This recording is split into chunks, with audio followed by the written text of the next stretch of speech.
The Egyptian, Roman, and Mayan deities once dictated how millions lived and died. Today, these same gods sit quietly behind glass in museums, artifacts of collapsed empires.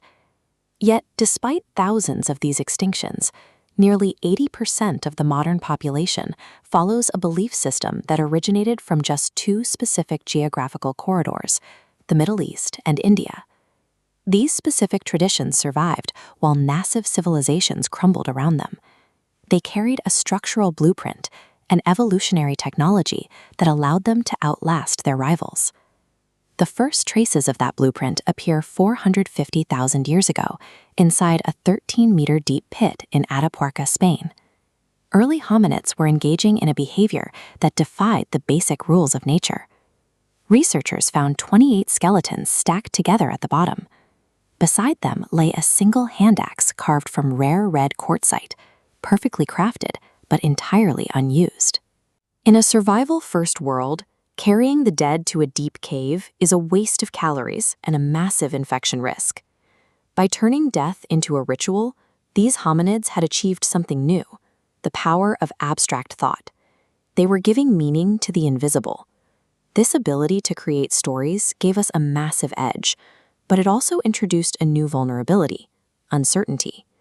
A brain that can imagine an afterlife can also imagine invisible threats in the dark. When we lose control, our survival algorithms begin to hallucinate patterns in the noise, just to feel prepared. Out in the unpredictable wild, our ancestors used this pattern seeking to assign intent to the environment.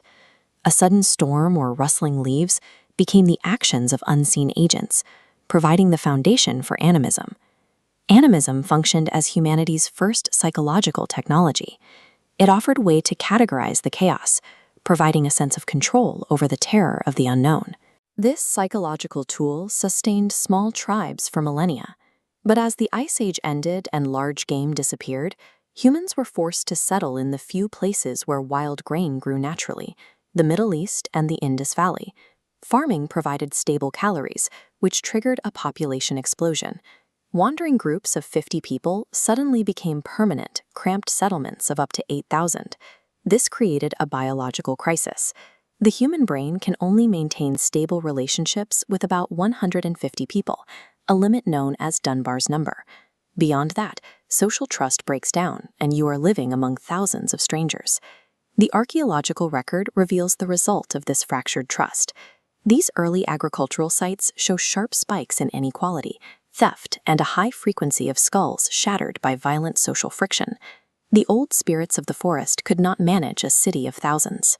Humanity faced a choice: invent a new system to force strangers to cooperate or be destroyed by internal conflict. Early human populations looked to the temple as the first centralized solution to this chaos. Sites like Göbekli Tepe served as neutral hubs where strangers could gather around shared symbols and rituals to build common trust. These stone complexes functioned as logistical hubs, serving as the first banks, courts, and human resource departments. They provided the infrastructure needed to manage massive agricultural surpluses. To track the grain flowing into these temples, priests developed the world's first structured accounting systems. These led directly to the invention of writing, etched into clay tablets. These earliest texts are primarily spreadsheets. They document the daily allocation of beer and barley for laborers, acting as the first employee payrolls in history. As the workload grew more complex, the gods also became more specialized. Deities were brought out of the wild and into homes, taking on professional roles as protectors of the harvest, the grain, or the house. Organized religion became the critical civilizational software. It provided the rules that allowed economies to function and allowed thousands of strangers to coordinate their efforts. As these early settlements grew into civilizations of millions, the Middle East and India solved the problem of scale in two completely different ways. The Middle Eastern blueprint focused on aggressive centralization. It distilled the complexity of many spirits down to a single god, one ultimate truth, and one holy book. This model concentrated power. It created a specialized priest class and kings who claimed authority through a direct divine mandate. These early laws were widely accepted because they were framed as divine orders. On the Hammurabi Stele, The sun god is shown handing the laws directly to the king, making the decrees absolute. This centralized monotheistic system functioned as a rigid, highly organized engine.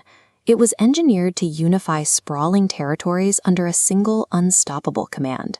In the Indus Valley, a massive population was navigating the same agricultural boom, but they followed a mysterious alternative path.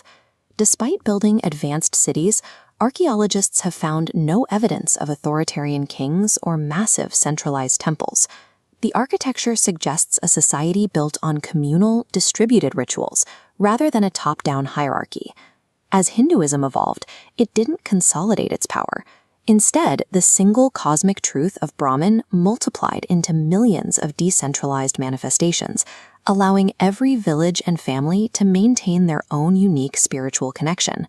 The outcomes of these two blueprints diverged sharply. The Middle Eastern model thrived through centralized expansion and conquest.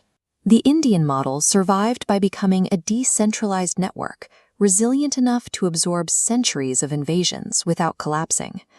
The belief systems that define our globe today are the invisible, highly adapted architectures of our history. They are the evolutionary software that successfully engineered the survival of the modern world.